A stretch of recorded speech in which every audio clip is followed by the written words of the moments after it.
If your career looks great on paper but feels wrong in your bones, you're not alone.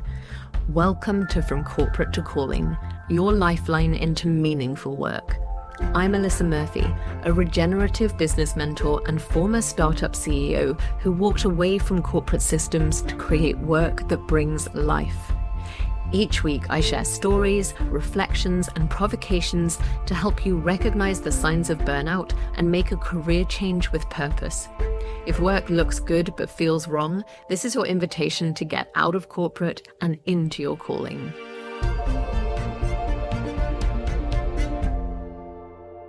Last week, I took myself on a little field trip to Canary Wharf in London. I rarely go to London these days.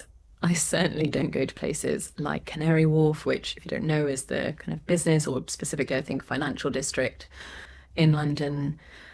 And the reason that I went on this trip was specifically to light a fire in my belly, to light a fire in my work. And that's not to say that the fire wasn't there. It's not to say that I didn't have passion for my work, that I didn't believe in it, but it was more like a consistently burning candle than a roaring fire.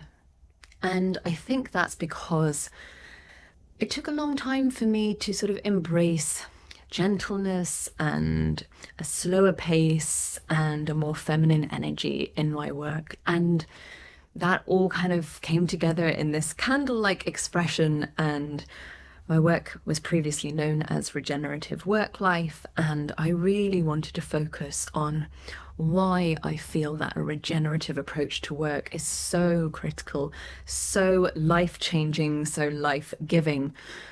And I still 100% believe that. But as you'll know if you've listened to the bonus episode that I relaunched the podcast with, I really realized I needed to go where my clients were. I needed to go where the people who feel the pain of corporate work the most are. And that is what brought me to Canary Wharf. And it absolutely worked in terms of lighting that fire. Interestingly, it was actually a really beautiful sunny day, and there's been a lot of very nice planting done around the kind of waterways there. And I kind of came out of the tube station and thought, oh, this is not so bad.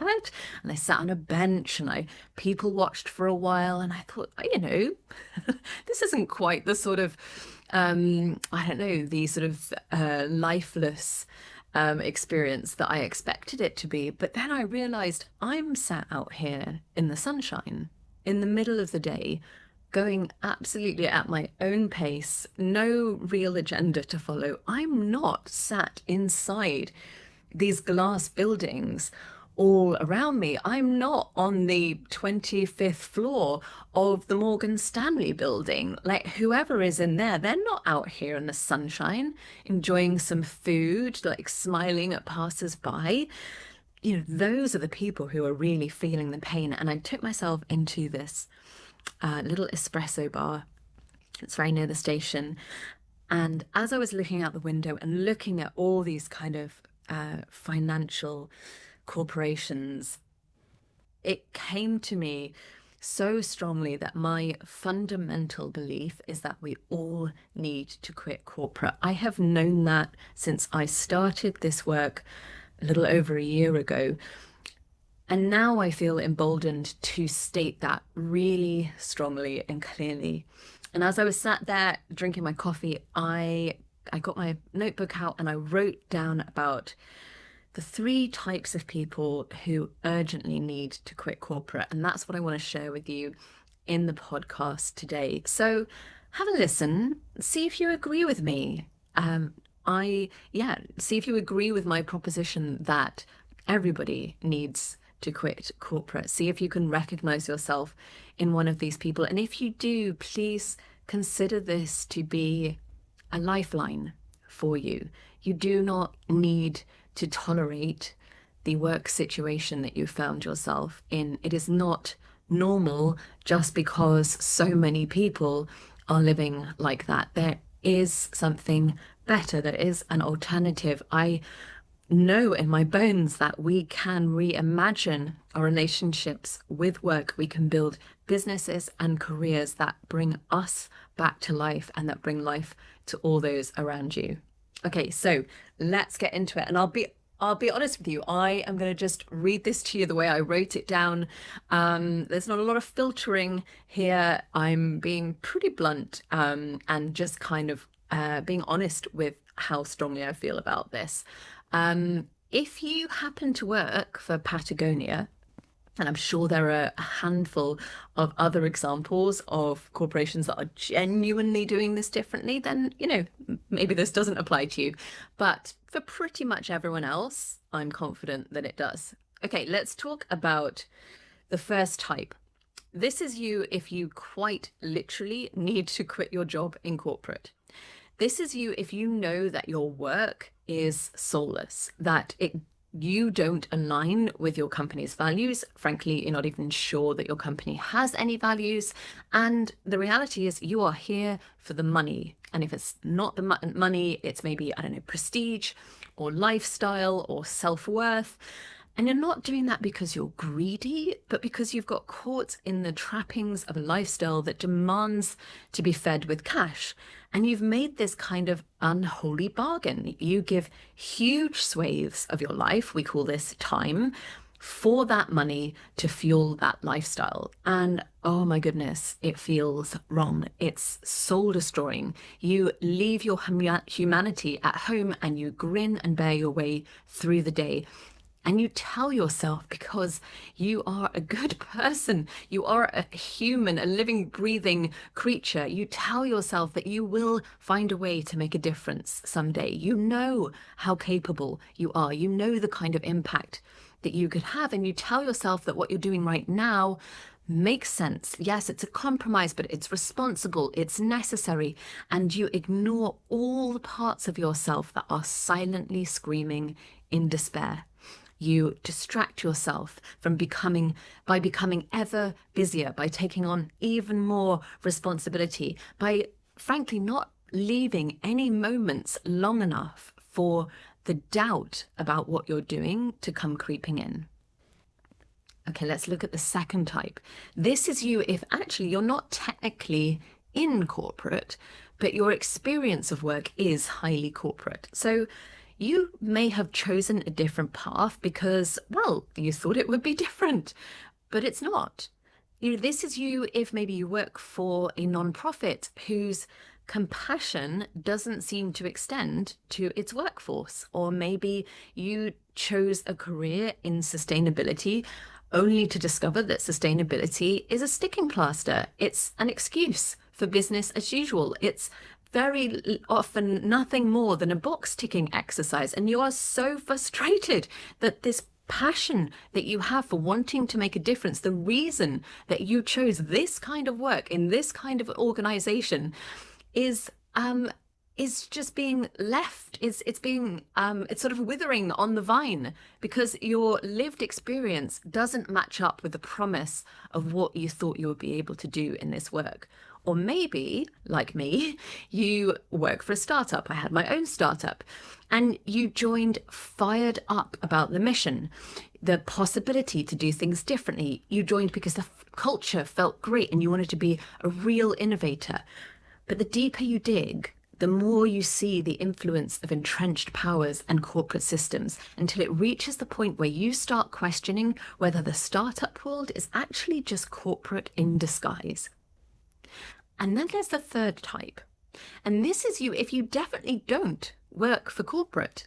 Maybe you already got out, or you chose your own path, or you found one of those rare gem organizations to work for that genuinely do things differently. How amazing. But there is something within you that is still deeply tied to corporate paradigms. Maybe you work far more than you need to, or you panic when you're not producing something of value. You really struggle to find balance between your work and life, and you don't know who you are outside of work. This is you if corporate is alive and well within you. And that is true of many, many, many of us myself included. And whichever type you may identify with, all three urgently need to quit. Why? To reclaim our humanity, to be part of building new economic systems, to build and imagine new relationships with work, to reimagine what work means, to regenerate ourselves, our communities, and the world around us. And I have no evidence that that is possible inside of corporate culture. That is why I believe we all need to quit. And whatever group you're in, quitting takes courage, so much courage, because you are choosing the road less traveled. You are going against the grain. You're often having to pull against very strong societal conditioning that tells you to take the responsible route, that you must prioritize stability and safety, the comfort of being a cog within a big system. It's genuinely really hard to quit. There are very few people who will just feel that urge, acknowledge what is going on inside them, and, down tools, walk into their boss's office and say, I'm out of here. I mean, if you can do that, stop listening to this podcast right now, go quit right now.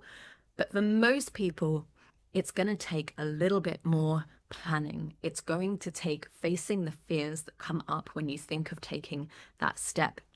It's going to take some serious resourcing for your nervous system so that you can look after yourself through this scary and exciting big shift that you're going to make in your life. It takes having a concrete plan that you know you can act on with confidence.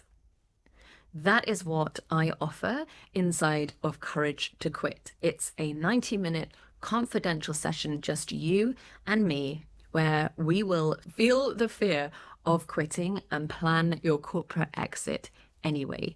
And you're going to come out of that feeling grounded, feeling empowered, feeling super clear about your why, with this actionable plan that takes you step by step all the way out of corporate.